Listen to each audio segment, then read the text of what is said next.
Assalamualaikum warahmatullahi wabarakatuh. Selamat pagi anak-anak. Salam sehat untuk kalian semua. Tetap jaga kesehatan, tetap semangat belajar, patuhi protokol kesehatan, dan jangan lupa terus-teruslah berdoa.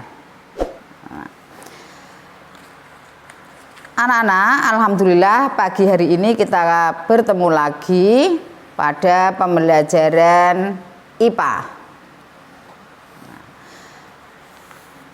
Sebelum kita lanjutkan, marilah pembelajaran pada pagi hari ini kita awali dengan bacaan basmalah. Semoga dengan bacaan basmalah kita semua tetap dalam lindungannya, tetap diberi kesehatan, tetap diberi keselamatan. Amin. Bismillahirrahmanirrahim. Baiklah anak-anak, pagi hari ini Bu Regen mau menjelaskan tentang tanah dan kehidupan. Kalian bisa buka bukunya halaman 62. Kita mulai ya. Perhatikan baik-baik. Materi yang penting jangan lupa diringkas, digarisbawahi sehingga nanti memudahkan kalian dalam belajar. Tanah dan kehidupan. Tanah, kalian semua pasti sudah tahu apa itu tanah. Ya.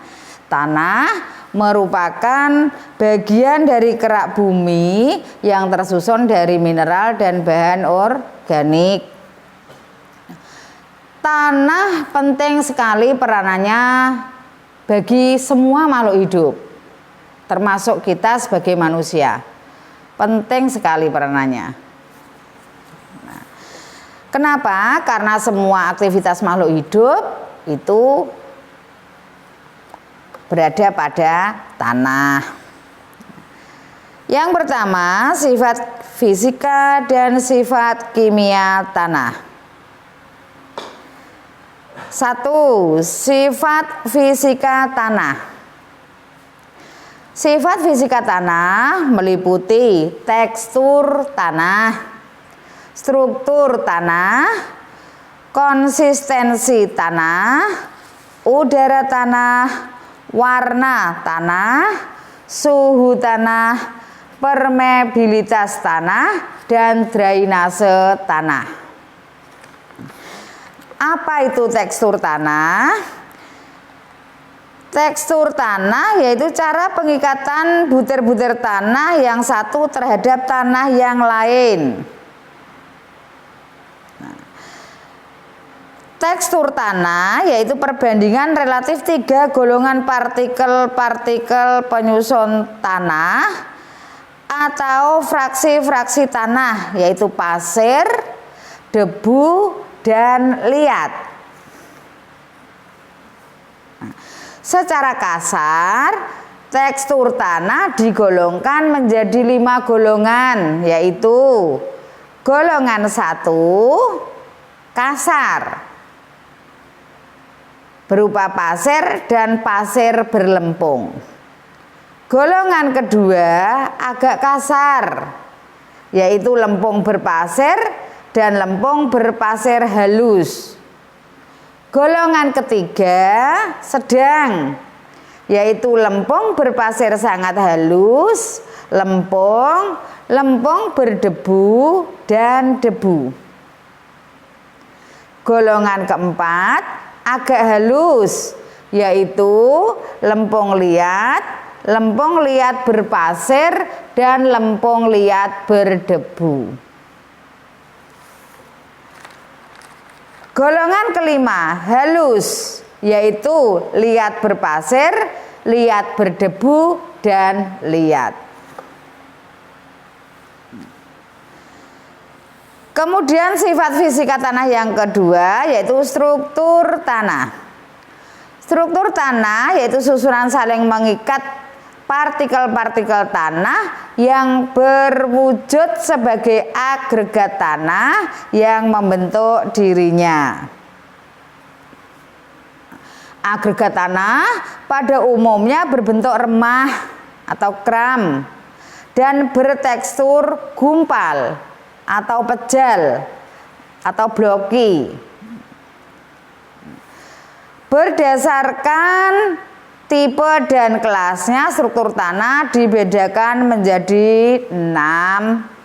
1. Tipe lempeng atau pleti, yaitu agregat yang mempunyai ukuran horizontal lebih dari ukuran vertikal. Dan tipe ini dibedakan atas beberapa kelas. Kedua, tipe tiang. Kemudian 3, tipe gumpal. 4, tipe remah, porus, bulat, ukuran kecil, agregatnya tidak saling terikat satu sama lain. Kemudian kelima, tipe granular, ini kurang porus, ukurannya kecil, padat, dan tidak terikat antara agregat bulat. Dan yang keenam, tipe tidak beragregat. Ya. Bila termasuk dalam tipe pejal dan berbutir tunggal. Sifat fisika tanah yang ketiga, konsistensi tanah. Konsistensi tanah menunjukkan integrasi antara kekuatan daya kohesi butir-butir tanah dengan adhesi antara butir-butir tanah dengan benda lain. Penetapan konsistensi tanah dapat dilakukan dalam 3 kondisi, yaitu basah, lembab, dan kering. Untuk konsistensi basah merupakan penetapan konsistensi tanah pada kondisi kadar air tanah di atas kapasitas lapang. Sedangkan konsistensi lembab yaitu penetapan konsistensi tanah pada kondisi kadar air tanah sekitar kapasitas lapang. Dan konsistensi kering merupakan penetapan konsistensi tanah pada kondisi kadar air tanah kering udara.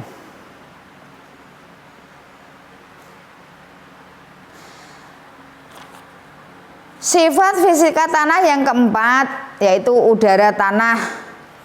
Ternyata udara tanah ini juga sangat penting.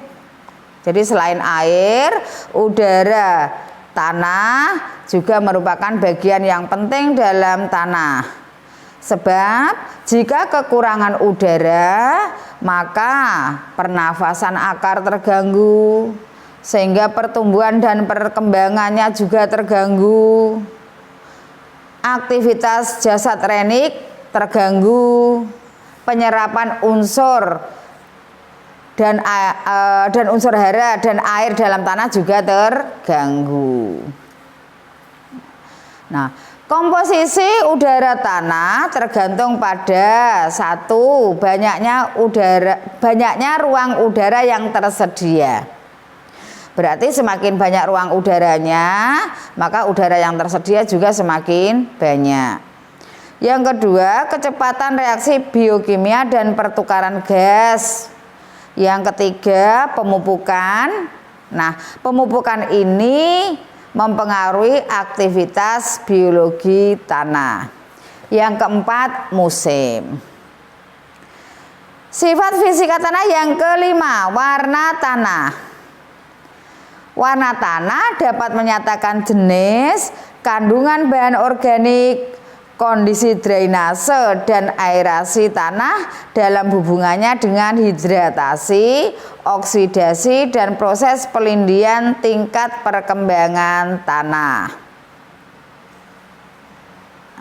Tanah warnanya bermacam-macam, ada yang coklat, ada yang merah, ada yang kuning. Ya, jadi tergantung pada kandungan bahan organiknya tadi, kondisi drainase dan lain-lain.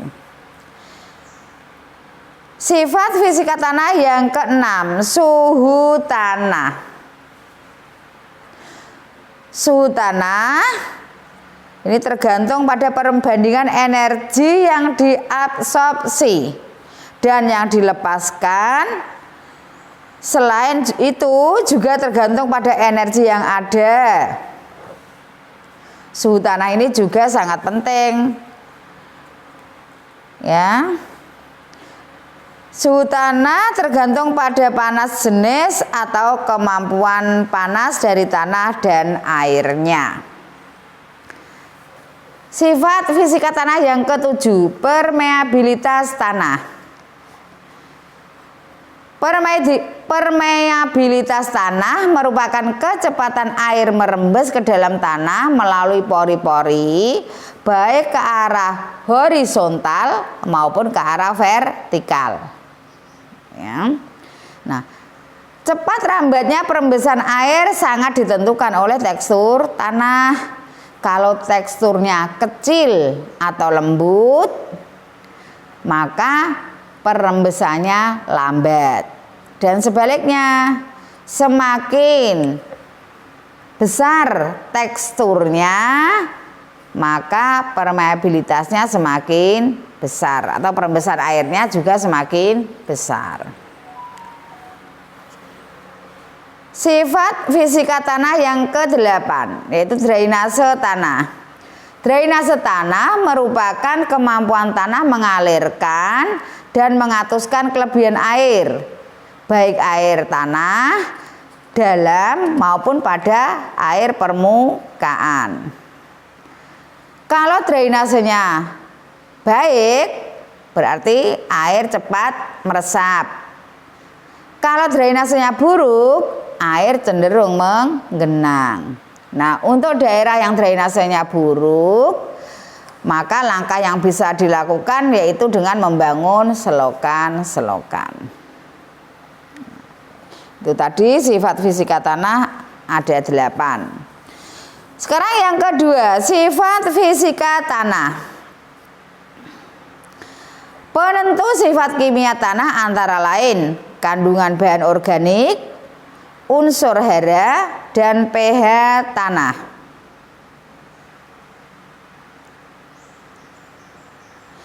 Nah, tanah yang kita lihat adalah suatu campuran dari material batuan yang telah lapuk, ini sebagai bahan anorganik. Kemudian ada material organik, bentuk-bentuk kehidupan, udara, dan air. Bahan organik terdiri atas sisa-sisa tanaman serta hewan dalam tanah, termasuk ada kotoran, lendir-lendir serangga, cacing, maupun binatang yang lainnya. Bahan organik dalam tanah dapat mempengaruhi karakteristik tanah. Jika bahan organik dalam tanah tinggi, maka memberikan efek tanah berwarna coklat hingga kehitaman.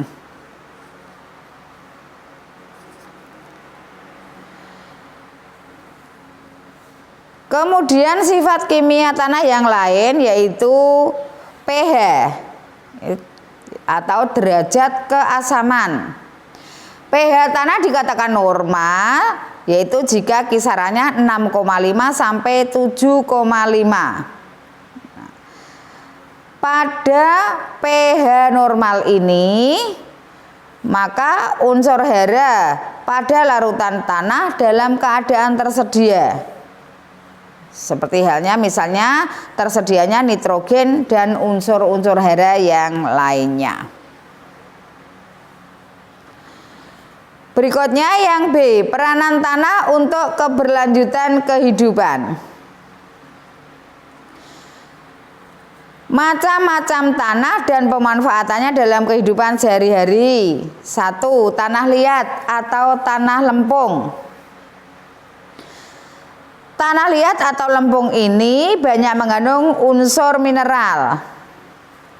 Sifatnya lentur dan tidak tembus air.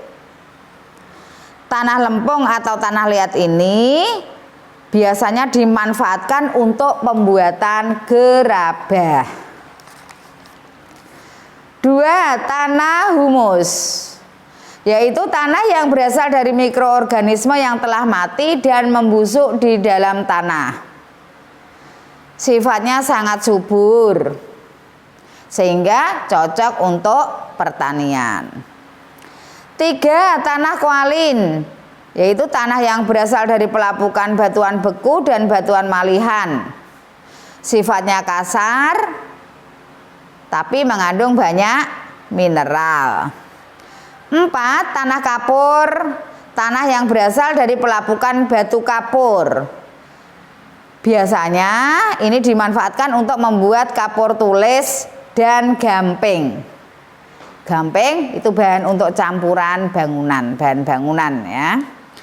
5. Tanah vulkanik, tanah yang berasal dari muntahan gunung berapi yang meletus. Sifatnya sangat subur karena mengandung banyak unsur hara. Tanah vulkanik ini juga cocok untuk pertanian. 6. Tanah aluvial, tanah yang berasal dari pasir halus, mengandung endapan karena aliran sungai. Cocoknya untuk tanaman palawija dan padi. 7. Tanah los, berasal dari gurun pasir yang terbawa oleh angin dan kemudian mengendap. Tanah los ini kurang baik untuk pertanian. 8. Tanah organosol, yaitu tanah yang berasal dari proses pembusukan sisa tanaman yang berhabitat di rawa-rawa. Tanah organosol ini cocok untuk perkebunan dan pertanian, termasuk tanah gambut ya. 9. Tanah regosal, yaitu tanah yang berasal dari endapan abu vulkanik dari bahan dan unsur lumpur gunung berapi atau berasal dari endapan pasir di sepanjang pantai. Cocoknya untuk tanaman bakau dan kelapa. 10. Tanah litosol, yaitu tanah yang berasal dari batuan keras dan belum mengalami pelapukan sempurna. Tanah litosol ini juga cocok untuk pertanian. Nah, beberapa peranan penting tanah terhadap kehidupan. 1. Sebagai media hidup organisme, baik manusia, tumbuhan, hewan maupun mikroorganisme.